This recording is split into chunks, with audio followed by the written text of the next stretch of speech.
Hello students, तो चलिए time आ गया है अपनी प्रिपरेशन को स्पीड अप करने का।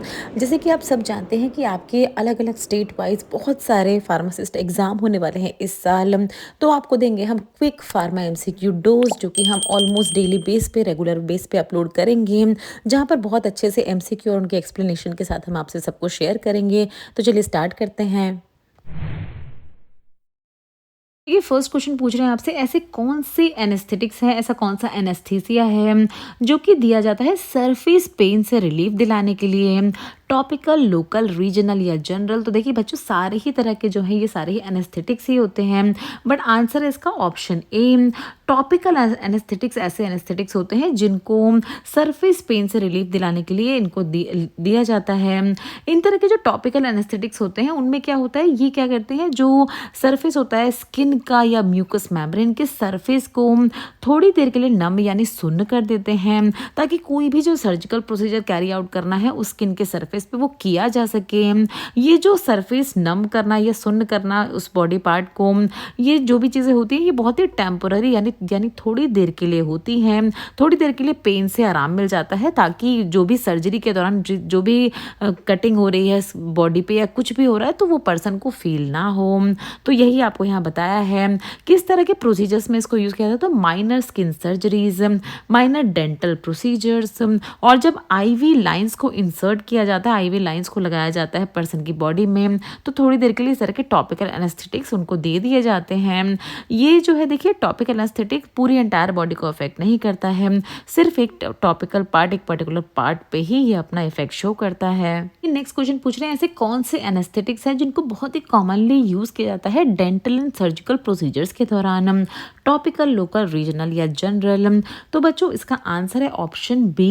लोकल एनेस्थेटिक्स को बहुत ही कॉमनली यूज किया जाता है डेंटल सर्जिकल प्रोसीजर में। अब आप में से बहुत से बच्चों के दिमाग में क्वेश्चन आ रहा होगा कि ऊपर जो हमने अभी पहला क्वेश्चन डिस्कस किया था उसमें हमने देखा था कि डेंटल प्रोसीजर्स में हम टॉपिकल एनेस्थेटिक्स भी यूज करते हैं, तो ये टॉपिकल और लोकल एनेस्थेटिक्स में फ़र्क क्या है। तो ये क्वेश्चन हमने इसी फ़र्क को डिफाइन करने के लिए आपको बताया है।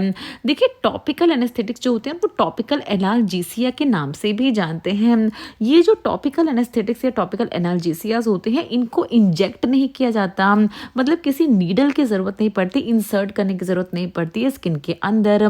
इनको क्या है, स्प्रे की फॉर्म में या किसी जेल की फॉर्म में अप्लाई कर दिया जाता है जिस भी पार्ट में पेन को प्रिवेंट करना है। बट अगर हम बात करें लोकल एनेस्थेटिक्स की, तो ये लोकल एनेस्थेटिक जो है ये इंजेक्ट किए जा सकते हैं, और इनको बहुत ही कॉमनली यूज़ किया जाता है डेंटल सर्जिकल प्रोसीजर्स के दौरान, जब भी किसी तरह की सर्जरीज को परफॉर्म करना पड़ता है और बॉडी के उस पर्टिकुलर पार्ट को ही नम करने की ज़रूरत होती है, तो इन तरह के लोकल एनेस्थेटिक्स को नीडल्स की मदद से इंजेक्ट किया जाता है। जनरल एनेस्थीसिया में क्या है देखिए, पूरी ही बॉडी अफेक्ट होती है, पूरी बॉडी जो है वो अनकॉन्शियस स्टेट में चली जाती है अगर जनरल एनेस्थीसिया दिया जाता है। बट लोकल एनेस्थीसिया में ऐसा नहीं होता है। लोकल एनेस्थीसिया में पर्सन जो है वो अवेक रहता है, यानी जगा रहता है। इस पूरी प्रोसीजर के दौरान उसे सब कुछ पता चलता रहता है कि उसकी बॉडी के साथ क्या हो रहा है, बट पेन उसको नहीं होता है। तो इस तरह की चीज़ें होती हैं। देखिए, लोकल एनेस्थेटिक्स में जिनको बहुत ज़्यादा यूज़ किया जाता है, जो सी सेक्शन की प्रोसीजर्स होती हैं, जहाँ पर बेबी को सर्जरीज के थ्रू बाहर लाया जाता है, तो उस प्रोसेस में लोकल एनेस्थेटिक्स का यूज़ किया जाता है। और भी बहुत अलग अलग तरह के जो लोकलाइज्ड पेन होते हैं उनके लिए लोकल एनेस्थेटिक्स का इस्तेमाल किया जाता है। देखिए, आपसे पूछ रहे हैं स्पाइनल और एपिड्यूरल एनेस्थेटिक्स, इनमें से किस तरह के एनेस्थेसिया के एग्जाम्पल हैं। तो आई होप आज की इस वीडियो से आपको पूरा क्लियर हो जाएगा कितने तरह के एनेस्थेटिक्स होते हैं, क्या उनका इस्तेमाल होता है। ऑप्शन में देखिए दिया गया टॉपिकल, लोकल, रीजनल या जनरल। आंसर है बच्चों इसका ऑप्शन सी। तो स्पाइनल एंड एपिड्यूरल एनेस्थेटिक्स जो है ये रीजनल एनेस्थेटिक्स के एग्जाम्पल हैं। अब ये क्या होते हैं, देखिए रीजनल एनेस्थेसिया ऐसी एनेस्थेटिक मेडिकेशंस होती हैं जो कि बॉडी के किसी स्पेसिफिक रीजन को नम करने के लिए यूज़ की जाती हैं। ये स्पेसिफिक रीजन मोस्टली क्या होते हैं, लिम्ब के रीजन और जो हमारी स्पाइन के रीजन होते हैं। तो इन दोनों ही तरह के रीजन्स को नम करने के लिए, सुन्न करने के लिए दी जाती है इस तरह की रीजनल एनेस्थीसिया। ये आपको याद रखना है, स्पेसिफिक होते हैं लिम्ब और स्पाइन में।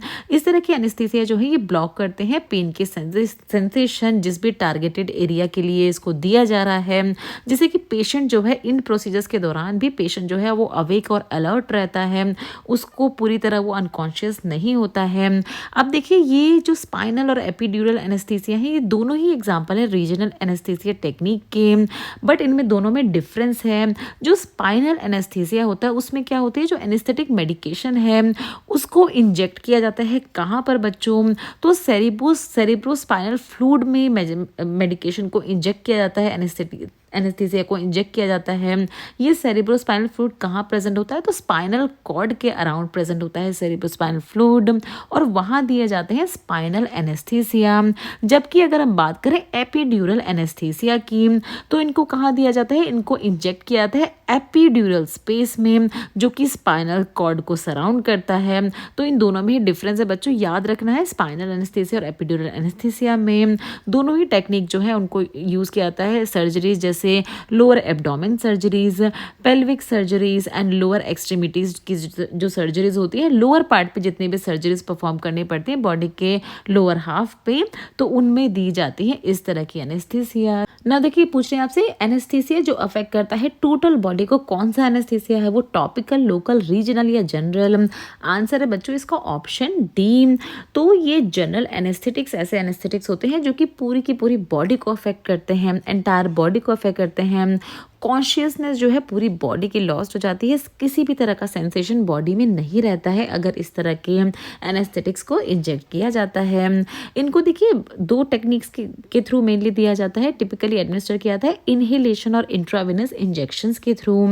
देखिए हमने देखा था टॉपिकल एनेस्थीसिया में क्या किया जा रहा था, जो एनेस्थेटिक्स हैं उनको स्पेसिफिक एरिया पे अप्लाई कर दिया जा रहा था, टॉपिकल की हमने जब बात की।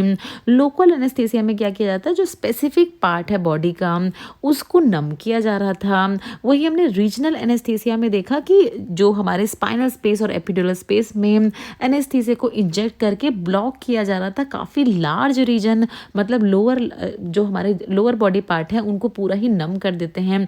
इस तरह के जो रीजनल एनेस्थेटिक्स होते हैं। वहीं अगर हम बात करें जनरल एनेस्थेटिक्स की, तो ये पूरी की पूरी बॉडी को अनकॉन्शियस कर देते हैं, किसी भी तरह की सेंसेशन बॉडी में नहीं होती है जब तक इनका असर रहता है हमारी जिस भी पर्सन की बॉडी पे इसको दिया गया है उस पे। इसकी वजह से क्या होता है, सर्जिकल प्रोसीजर्स के दौरान जो भी उसके साथ हो रहा है उसको किसी चीज़ का कोई होश नहीं रहता है। सर्जरी उसकी हो जाती है, उसके बाद उसको पता चलता है कि सब कुछ अच्छे से हो भी गया है। तो ये होता है देखिए जनरल एनेस्थीसिया। तो जो पूछ रहे हैं आपसे एडवर्स रिएक्शन जो है लोकल एनेस्थेटिक्स के, वो इंक्लूड करते हैं ब्रेडिकार्डिया, हार्ट ब्लॉक और वासोडायलेशन। तो ये स्टेटमेंट ट्रू है या फॉल्स है? आंसर है बच्चों इसका ऑप्शन ए। ये स्टेटमेंट ट्रू है, क्योंकि देखिए लोकल एनेस्थेटिक्स जब दिए जाते हैं तो हर मेडिकेशन का कुछ साइड इफेक्ट्स होते हैं, तो इसी तरह से लोकल एनेस्थेटिक्स के भी साइड इफेक्ट हैं, एडवर्स ड्रग रिएक्शन हो सकते हैं। अब ज़रूरी नहीं है कि हर पर्सन को इस तरह के इफेक्ट्स देखने पड़े, हर पर्सन की बॉडी डिफरेंट होती है, किसी को थोड़े कम इफेक्ट्स होते हैं, किसी को बिल्कुल ही नहीं होते और किसी को बहुत ही ज़्यादा सीवियर भी हो सकते हैं। तो ये एडवर्स रिएक्शन में हो सकते हैं ब्रेडिकार्डिया। ब्रेडिकार्डिया क्या होती है, हार्ट रेट काफ़ी स्लो हो जाती है, हार्ट रेट काफ़ी लो हो जाती है पर्सन की। और दूसरा इफेक्ट हमने देखा था हार्ट ब्लॉक, यानी हार्ट के जो इलेक्ट्रिकल सिग्नल्स हैं उनमें इंटरप्शन आ जाती है, वो ठीक से काम नहीं कर रहे होते इलेक्ट्रिकल सिग्नल्स हमारे हार्ट के। तीसरा होता है देखिए वासोडायलेशन, यानी ब्लड वेसल का वाइडन हो जाना, चौड़ा हो जाना। ये तीनों ही एडवर्स रिएक्शन होते हैं हमारे किसके, लोकल एनेस्थेटिक्स के। ये रिएक्शन जो है ये इसका कारण क्या है, क्योंकि इस तरह के लोकल एनेस्थेटिक्स जो है ये कार्डियोवास्कुलर सिस्टम पे अपना कुछ इफेक्ट शो करते हैं, जिनकी वजह से ये सारे एडवर्स ड्रग रिएक्शन देखने को मिलते हैं। तो ये स्टेटमेंट बिल्कुल ही ट्रू है। इस तरह के लोकल एनेस्थेटिक्स के ये साइड इफेक्ट यानी एडवर्स इफेक्ट होते हैं ब्रेडिकार्डिया, हार्ट ब्लॉक एंड वासोडायलेशन। सो बच्चों वीडियो अच्छी लगी हो तो वीडियो को लाइक ज़रूर करें, चैनल को सब्सक्राइब ज़रूर कर लें, इसी तरह से हमें अपना सपोर्ट दिखाते रहें। Thanks for watching.